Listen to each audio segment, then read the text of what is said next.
Still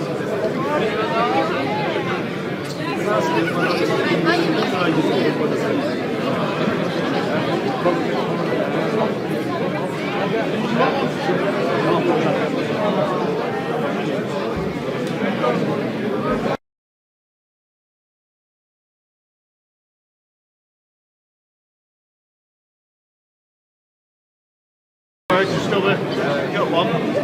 Just stood for unison at the Guy Bevan House, getting the NHS worked out. Please come get the NHS.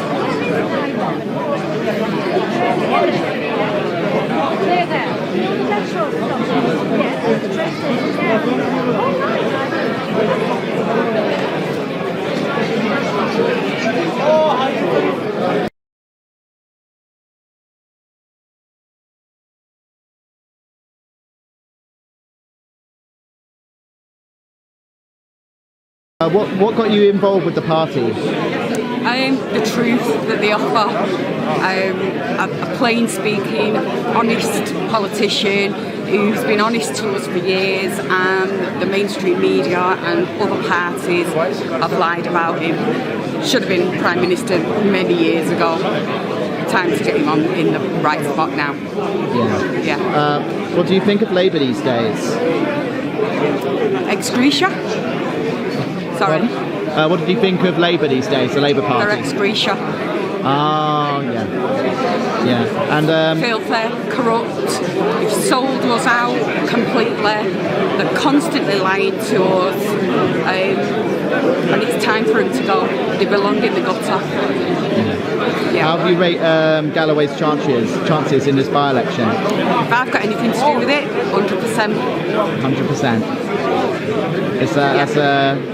That's impressive, considering this is a by-election. People are expecting there still to be like favourites and whatnot.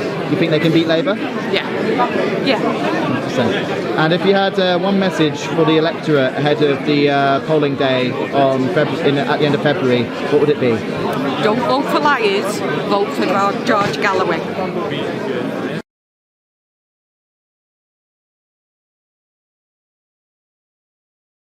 What's brought you to the launch today? The people of Gaza. What specifically about what's going on in Gaza has brought you out? We have to stop the genocide. It's pure and simple. Yeah. It's clear to see. Even the guide dogs of the blind know it's a genocide, and nobody else in politics is making that connection. And we need to stop. We need to make it stop. This is a humanitarian cause. It's not about Muslims, it's not about Jews, it's not about anything else. It's a purely humanitarian crisis, and it needs to stop. With regards to how the way Labour has been approaching this crisis, what are your thoughts on that? Absolutely disgusting. Absolutely disgusting. From a party that's I voted for most of my life. Most of my life I voted for that party. And for them to turn around and disown the Gazan people, the Palestinians, at their greatest time of need is beyond words. It simply is. Do you think there is a place these days for Muslims in the Labour Party? I question that. I really do question that now. So what is it specifically about George that you think is going to allow him to take on this issue in a way no other politician has so far? Well, he's one of the few people with integrity in politics for the past 50 years. People that focus on what they believe in, what their causes are. I don't believe I've ever heard him say anything wrong. It's your perspective. You know, you can disagree with him, but I don't think I've ever come across anything that he said that's been wrong from my perspective. And, you know, we need to have our voices raised. The people of Gaza need to have their voices raised. If you had one message for the people of Rochdale, any advice for the upcoming election, what would it be? Make history. Make history. Vote for the Gazan people, because they can't vote for themselves. What's brought you to the launch today? Because Sorry, I can't hear you very well. What's brought you to the launch today? Well, I've been an admirer of George Galloway for quite a long time. I've been to his previous launch in Gorton many years ago. I interviewed him once for this independent paper that I was working for called The Word. And I think he's a politician of huge integrity and one of the few around. Also, he's magnificently articulate and honest in an era where politicians never speak their own mind, never speak their own opinions anymore. They just like bought corporate interests. He's a very humanitarian man, and I really hope that he wins because I'm not sure what huge change he would make in the ocean of political dereliction we're in, but I think a glimmer of hope, he would represent that. How do you rate his chances in the upcoming election? I'm not sure if he's got very great chances, but I haven't followed the situation. It could be that I'm wrong. Yeah. And if there was one thing that you think that people here in Rochdale should be voting on, what is it, in your opinion? I have no connection to Rochdale. I'm not familiar with the place.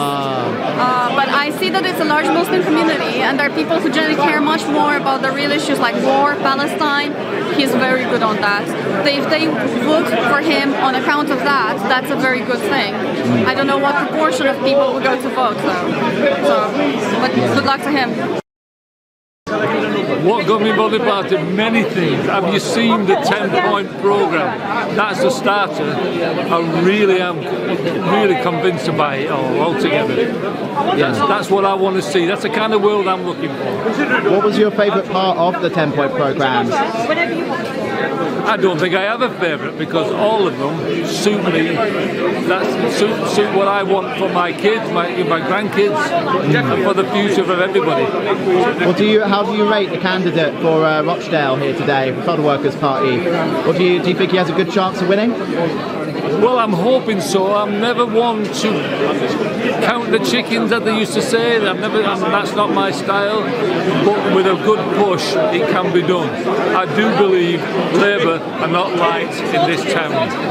And with regards to, what was I going to say? I feel like I've lost my trail of thought now. Yeah, I was going to ask, what do you think of Labour for this constituency? Do you think there's much chance of them getting in? Do you think that's a good idea in general? Well, it's traditionally a Labour town, so that they've got that going for them, but I think people are now fed up with what Labour are doing. They've let the people down on Gaza, they've let the people down on the NHS, what they're going to do, especially with this guy, West Street. Good evening, and thank you very much for all of you coming. There's a lot of familiar faces here and a lot of new ones too. Just a couple of pieces of housekeeping. Can we please put our phones on silent, but do plenty of recording. We need to make a noise about this. We have a fire exit which is just through that office there, and the sliding doors are unlocked too. I'm not going to do any kind of speech because I know who you're here to listen to. So, who do we need for Rochdale? Galloway! Who do we need for Rochdale? Galloway! Who do we need for Rochdale? Galloway! Who do we need for Gaza? Galloway! Who do we need for Gaza? Galloway! Who do we need for Gaza? Galloway! Let me welcome George.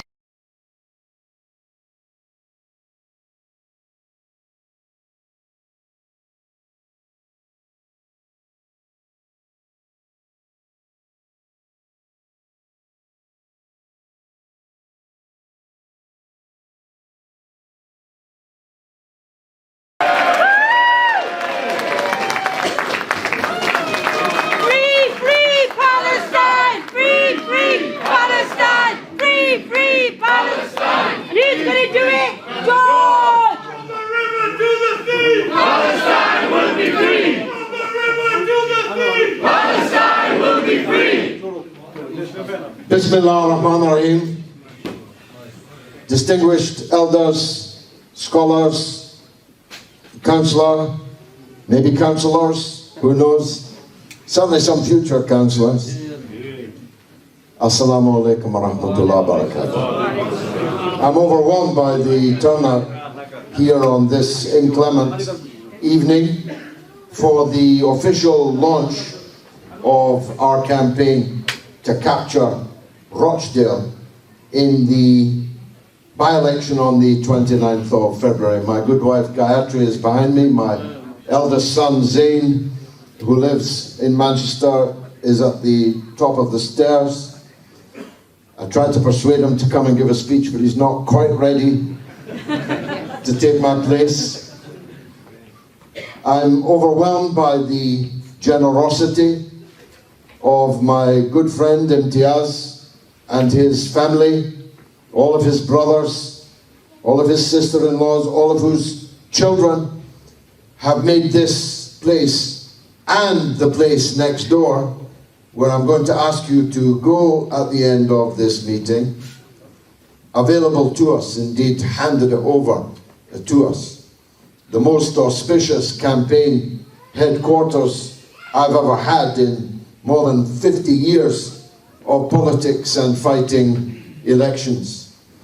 I'm overwhelmed by the warmth of the Rochdalian welcome that I receive as soon as I step foot outside that door. It takes me quite some time to get down even the smallest street. Now, I know that none of you would ever darken the doors of a bookmaker's.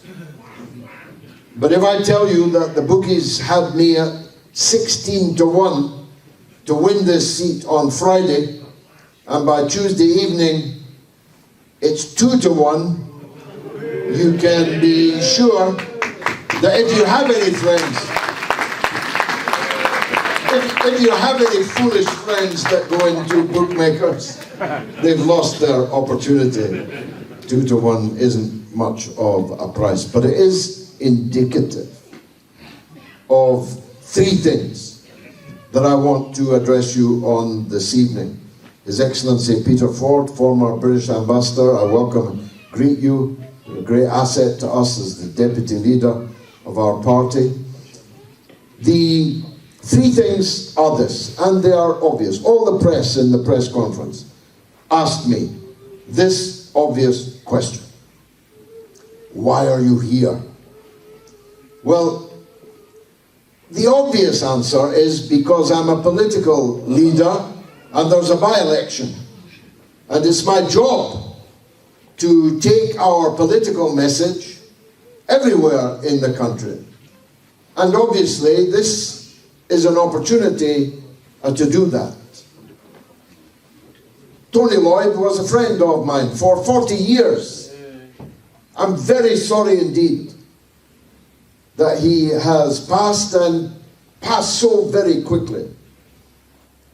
But of course, after the demise of a Member of Parliament, there has to be a by-election. The people need to be represented. Amjad Bhai, former Member of the European Parliament, also I greet you.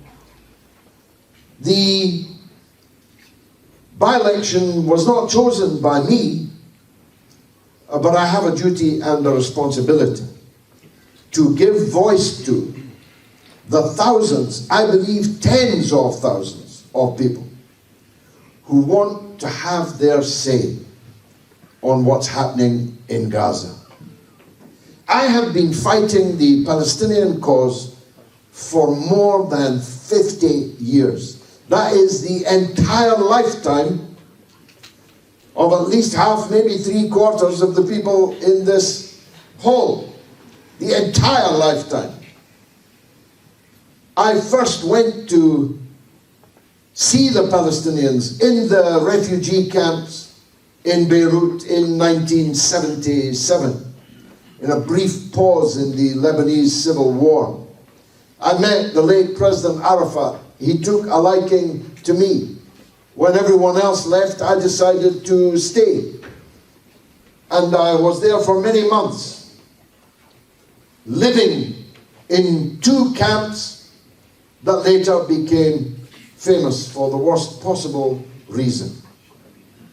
The two camps were Sabra and Shatila, which in 1982, while I was in Beirut, were invaded, and yet another massacre of Palestinian refugees took place.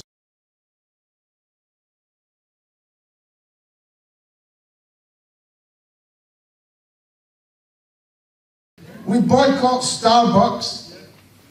Why shouldn't we boycott Labour? They're all supporting genocide in Gaza. How would it look?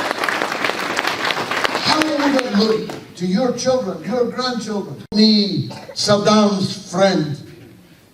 And people said to me, why didn't you keep your opposition to Tony Blair and the Iraq war down a bit?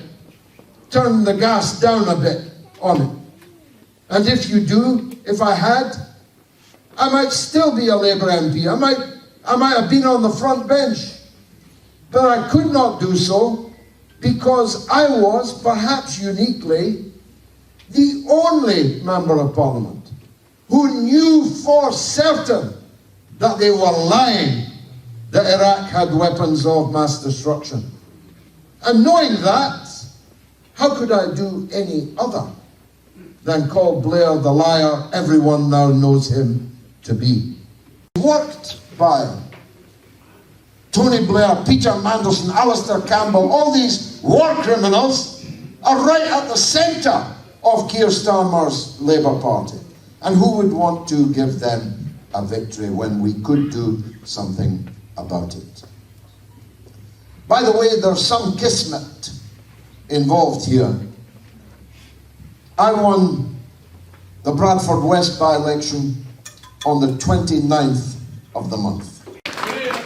Well, thank you. I see many friends actually from that campaign, and I'm glad to see them. This campaign is also on the 29th. But here's the ace card.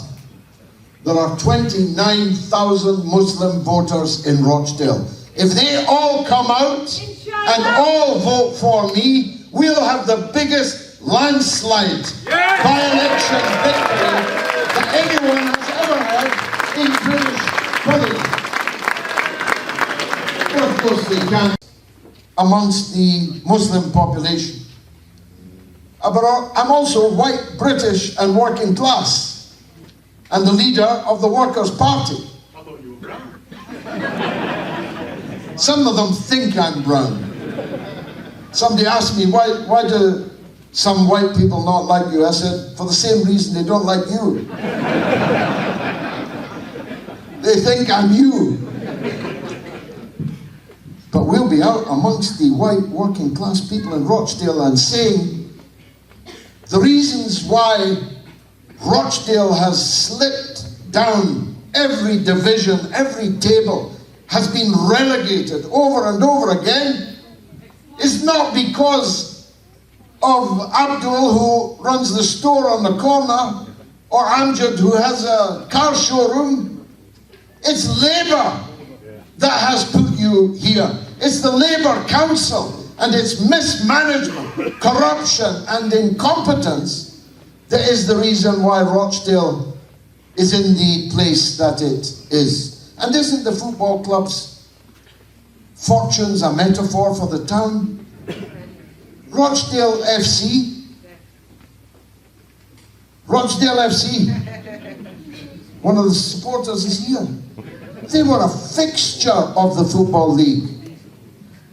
They were in the top divisions of the Football League for 100 years. And now they're not even in the league. Up the Dale! Yes, up the Dale. I'll tell you what, if it's for sale, I know some people that I can put together in a consortium to try and buy it. And let's lift Rochdale Football Club up the table also. But the metaphor is an obvious one. Relegation, relegation, relegation into the basement. How did that happen? They got a dodgy planning permission from a group of other Labour councillors. How's that? How's that? Boycott Labour. That is the hashtag. Boycott Labour. Both nationally and locally. Because they're not fit for purpose. And we've got to wipe the town hall clock clean. If we win this on the 29th, we've got to take that momentum forward to make a complete change here in the town of Rochdale, and I believe that we can do it. Of course, not every councillor is a rogue, are they? Not every councillor is a rogue, but I see some of them. A lot of them. I see some of them are out campaigning for genocide Labour against me. I saw one of them. I saw one of them on a video last night defending Keir Starmer. Put them on the list. Yeah, defending Keir Starmer. Keir Starmer's calling for a ceasefire, he said. Which isn't even true, but the fact that I was watching a Muslim councillor here in Rochdale claiming that to youths who were furious with him was indeed a shame. George, the youths are there. Pick them up. There's the youths. Is that the youths? Bravo. The heroes. That's the lads that confronted Labour last night. The future, yes. A launch like this.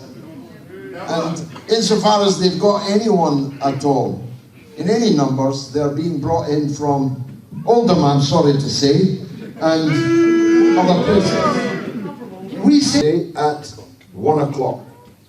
That's this Sunday, 1 o'clock, outside the town hall. I just wanted to make one other startling point, if I may. I found to my astonishment that the only way you can be born in Rochdale is if you're unlucky enough to give birth in the taxi on the way to Oldham.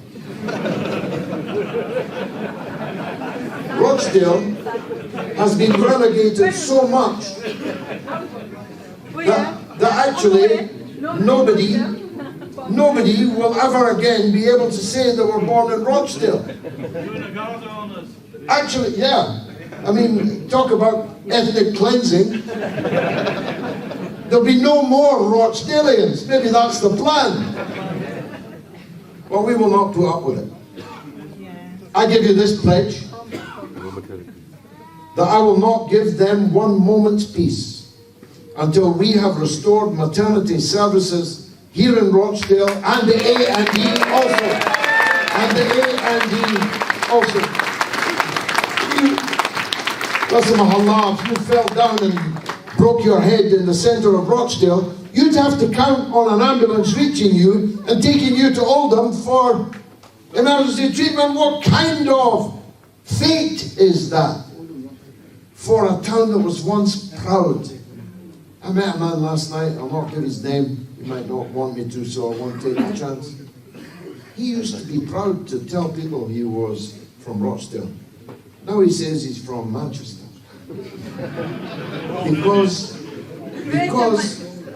Because of the way that Rochdale has been allowed to decline. Now, nobody asked me tonight a question, but I'm going to raise it. I'm expecting, indeed there's a candidate standing precisely on this question. I'm expecting the grooming story to be a feature in this by-election. By the grace of God, I have 6 children, 5 of them young children. And my oldest child has 5 children. There's a lot of us. We'll be around for a long time, inshallah. You said you wasn't brown.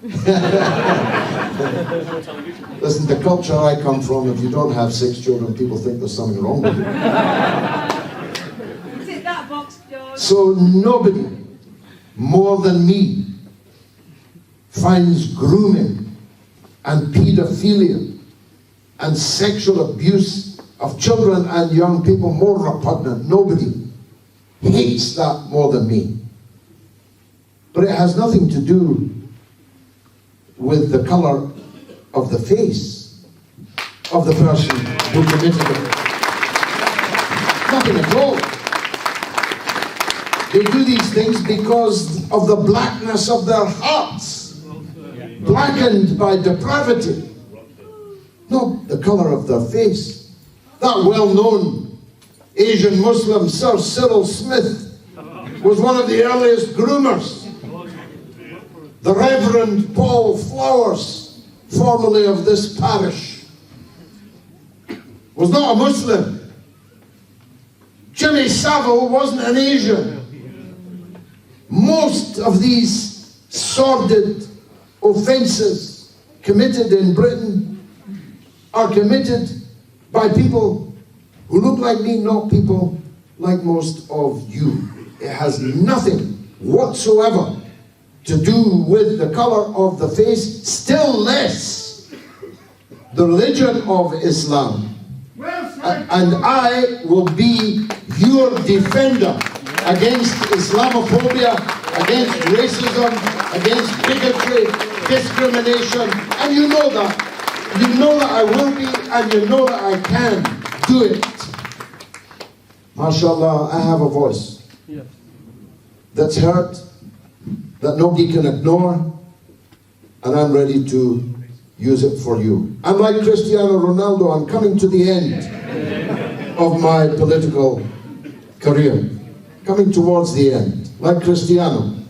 But I can still score goals, I promise you. Thank you very much indeed for coming here this evening. Victory on the 29th.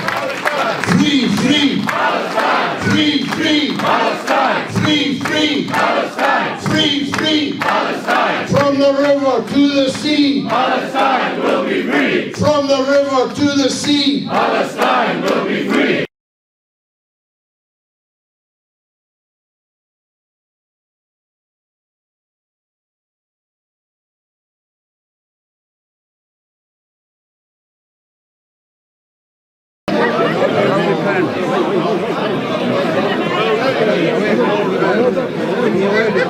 I understand you've come today to George Galloway's campaign launch. What brings you here today? Well, what brings me here, 2 weeks ago I resigned from the Labour Party and I went independent. I've been asked to stand as the parliamentary candidate for Dewsbury and Batley, so hopefully I'll be representing the Workers' Party in Dewsbury and Batley at the next general election. I've also on Saturday in London at the Million March protest, I challenged Keir Starmer to a contest in Dewsbury and Batley. And I'm still waiting on a reply, Mr. Starmer.